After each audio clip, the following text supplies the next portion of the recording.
What's the what, women? We're talking about getting through it today. If you need hope or direction, inspiration, or just a break, I got you.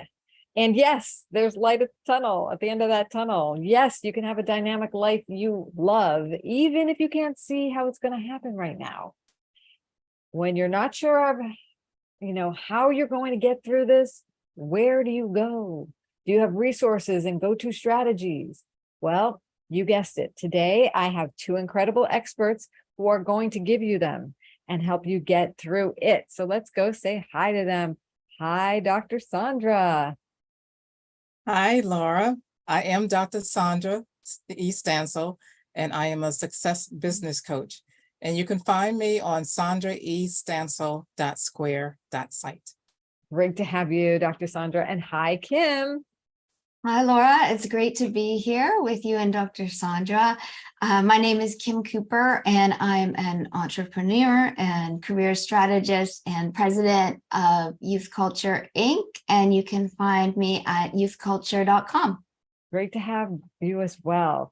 So let's just dive right in, because people today are going through challenges, and I'd like to know what advice you have for our viewers today on how to get through those life challenges, especially when they can't see their way out. So, Dr. Saundra, what's your piece of advice? My greatest advice is, and I'm so glad you asked, is do not quit. It is the primary advice that I like to give to everyone who's aspiring for a career or a project, or they're working on a new business, or they're just exploring, is to never, ever quit. Because on the other side of quitting is where you're going to find your success. And so that's what my greatest point is, to not quit. And I can give you an example also, is to, like if you get stuck, to start with having some affirmations. Make some I am statements, like I am a success. That's one of my favorite affirmations. And so, but that's the main point that I want to suggest, is that you do not quit. And just to ask you a question about that, if I'm not feeling like a success and I say this affirmation, is there something special I should do, or I don't believe it? How do I overcome my lack of belief of that? Great question. So what you would do is you want to inhale first, and you want to exhale and believe. Believe before you make the statement, and then make the I am statement. I am a success. Inhale again and feel the success and believe it. Own it. Feel the success all over you. Is there a way to get from not feeling like, if I'm in a state of, I feel like a total sham, or I'm not, I screwed up something and I'm not a success, to transfer that feeling? How do I get from there to believing? So one of the things I suggest is smiling, because there's something about smiling that brings that that happy energy into your body. And so it transforms you. And so I would suggest smiling. And when you say your affirmations, you want to smile like that one, I am a success, or I am happy. And choose, as you see out here, right here, choose to be happy.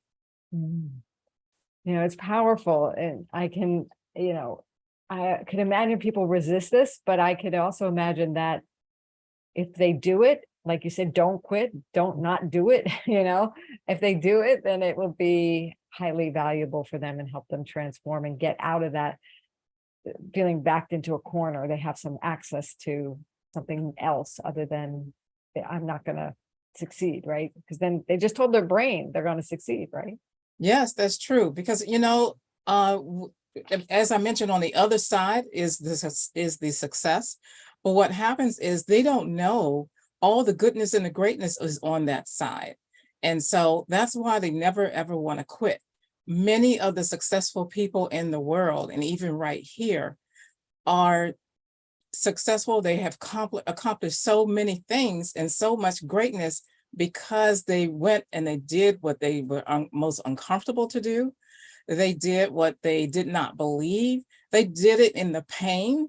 And so they continued anyway. So that's why I suggest the same thing, not to quit. Well, thank you. It's very sage advice and can transform someone's life from feeling backed into a corner to looking over their shoulder. Wait, there's a window over here or a door over here I can actually walk through. And that's what the affirmations and not giving up. They'll see it. Thank you. Thank you. Okay. Fabulous advice. Kim, tell us what advice you have for people who are going through life's challenges, and when they, especially when they don't see a way out. What would you recommend? Well, I love what Dr. Saundra said about believing in yourself and never quitting, because I feel like embracing courage and your creativity to really take risks and pivot as needed is so important, because when you take that leap of faith, and understand that it won't be easy, because these things never are. But, if you can have the determination and the resourcefulness, the grit to really get you through that time. So for me, finding people who inspire me is a big part of what drives me. And it could be someone that you listen to on a podcast. It could be people in your network, people here today, for example. I'm already inspired. So having the courage to reach out to your network, but then also meeting new people. I love to meet people who have faced some sort of huge challenge in their life or adversity, and really listen to them and understand how they went through it. And that keeps me going every day. And it could be someone of, any age, really. But that's really what keeps me going. It made me think of what about going to TED Talks and looking for, those people who had tremendous adversity, and then they have success tips, and it keeps you going. You mentioned a word, pivot. Yeah. And when somebody knows they need to pivot, and maybe they're using the affirmations and they're, knowing they have to stick with it, and they're getting some support, but they can't think of, what does that mean for me? Any advice on where they can start? Definitely mentorship. I mean, relying on your mentors, even if it's just one trusted mentor. And sometimes I've had people reach out to me, almost just that cold email asking, I noticed you started a company during COVID. And that was an extreme pivot. I would like to do something like that, but I don't have the courage. And so connecting, again, it goes back to connection and kind of talking it through. And then, writing your goals down, writing down what you really want to do in this life, because a lot of us have dreams that we just don't take the time to focus on for various reasons. So sometimes, if we're relying on people in our network to, remind us that, oh, hey, remember you wrote down that your dream was to start this company or whatever it is, that can really help us get us to the next level. Beautiful. Yes. Setting it down and writing and sharing those goals can really help open up, again, another door to what is the place to pivot to. So we have some powerful tips here that you gave on strategies of how to get through it. Stay positive, don't quit, have the courage and creativity, get mentors. Wow, this is like a power team. And stay open to the opportunities and get more clear. So thank you for all of this. I want to know a little bit more about each of you. So Dr. Saundra, tell us, who do you work with and what do you do with them?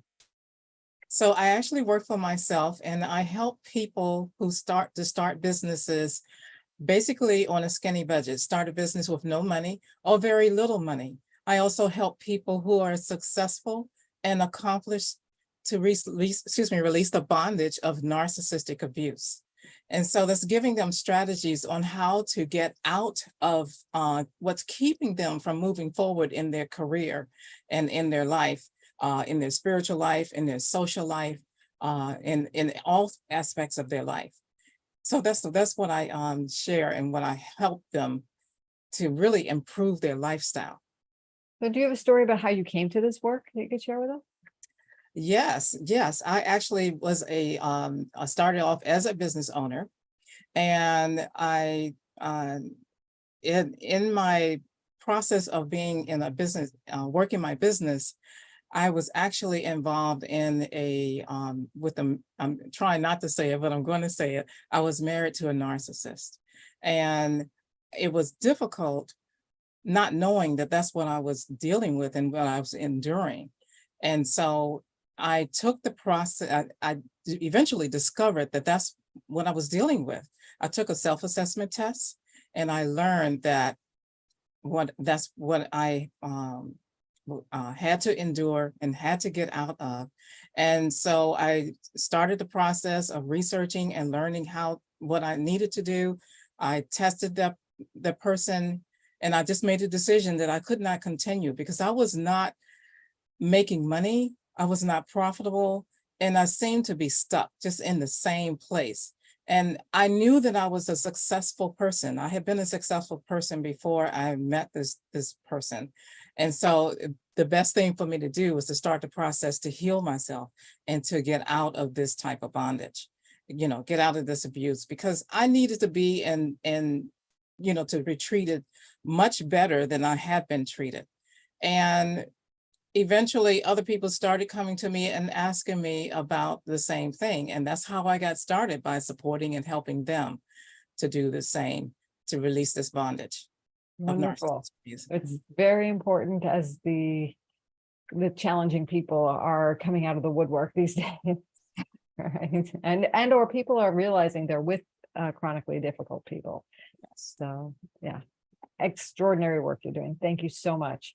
Thank I'm you. going to go over to Kim and ask you, tell us about your area of expertise. Who do you work with and what do you do with them? So I work with some fantastic youth and a youth advisory team as well, along with partners and clients and industry stakeholders. And Youth Culture Inc. is a professional services and consulting company where we really bridge the gaps between youth and industry and opportunity from that lens of diversity and inclusion. So we do content development, skills training, consulting, and we really try and amplify youth voice to solve real world problems in industry. Tell us how you came to this work. That's fascinating. Yeah, well, it's interesting because I've worked with youth for a number of decades now.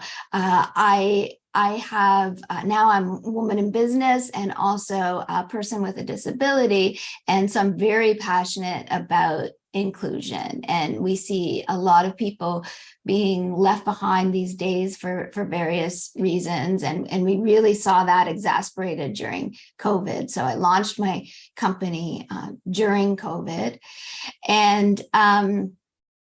And that's what it is. It's engaging youth in conversations where we can connect them with industry. We can hopefully solve some real world problems together. And so we work with stakeholders to engage more diversity and inclusion at their companies and with organizations as well. And then one of my primary focuses this year is creating innovative strategies to create new roles in the future economy for people with disabilities. So we're really we're doing some fantastic work when it comes to leveraging creativities and unique skill sets when it comes to untapped talent and figuring out how can we engage some of these amazing people into the future of work. Wow, big mission, wonderful work. Thank you for that. Both of you are extraordinary leaders in your fields and making a huge difference. And, I love that about Women Speakers Association. We have incredible experts who are givers, who are creative, who are courageous like you. So I'm curious from each of you, you're here at Women Speakers Association as a premier member. What is the value you're getting from it? And Dr. Saundra, I'd love for you to talk about your experience with Women Speakers Association. Yes, so I joined Women Speakers Association in 2014, somewhere between 14 and 15. And I learned about it because there was another woman speaker who I was asking questions and she did not give me the answer. So I did some research and I found some information about her. I looked her up, I looked up her background, and I found WSA. I found Women Speakers Association.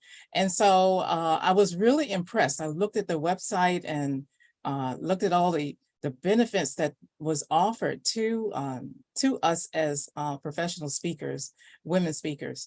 And I decided I wanted to join. And so I became, during the pandemic, I participated with another member who was an accountability partner of mine with Women Speakers Association. And after that, I was so excited. I learned and gained so much. I decided to become a premier member. Wonderful. Thank you for being a premier member and for joining us and adding to the vibrancy of our organization and the quality of the resources here. So wonderful to have you. And Kim, share with us a little bit about the value you are excited about with Women Speakers Association.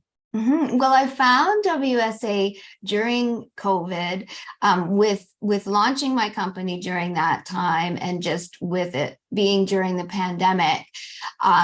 I did find it a little bit lonely as far as connecting with others. And I did see one of the interviews that you had done previously with some inspiring women in the past. And I looked into it and I thought this would be a great way to network with people and just open my eyes to more opportunities. So even this opportunity today to be with both of you it means a lot. I'm super grateful for it. So thank you so much for inspiring me through WSA.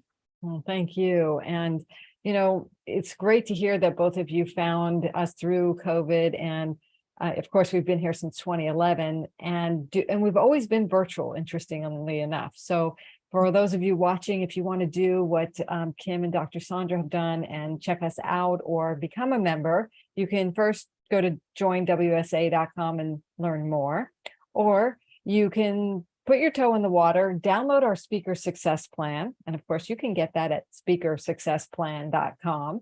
And you'll get on our mailing list. You'll find out about our networking opportunities to meet people like Kim and Dr. Saundra. And you'll have the opportunity to meet Gail and network with her and learn how to grow your visibility. So there's so many good things. This is not just for speakers. This is for anybody with a message. We have different experiences for you. So once again, Dr. Saundra and Kim, thank you so much for your heart, your wisdom, the work you're doing out there in the world and making a huge impact. We love having you here. Thank you so much for having us. So we'll be back next time. Bye for now.